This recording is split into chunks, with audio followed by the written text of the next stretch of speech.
Hello hello जय मसी अनि नमस्ते अनि गुड मर्निङ अनि आजको बिहानी तपाईहरु सबैजना सन्चै हुनुहुन्छ होला। सो गाइस आज म चाहिँ काठमाडौँबाट यता घरतिर फर्किँदै गरेको क्रममा तपाईहरुलाई केही देखाउन मन लाग्यो हैन। सो तपाईहरु देख्न सक्नुहुन्छ यो चाहिँ काठमाडौँबाट फर्किँदै गर्दा चन्दागिरीको बाटोबाट देखिने दृश्य है। पुरा काठमाडौँ चाहिँ बादलको लेयरले छप्या छ। सो अघि म काठमाडौँमा चाहिँ पुरा अँधेरो थियो अनि म चाहिँ ओहो कसरी घर जाने होला भन्ने सोच्दै आइरहेको थिएँ। तर गाइस कस्तो मौसम पुरै चेन्ज हेर्नुहोस् है।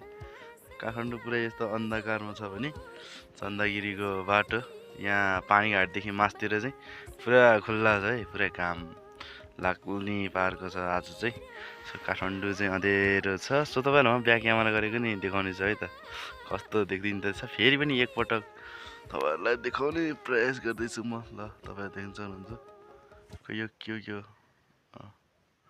ल है गाइस तपाईँहरू देख्नु भयो होला।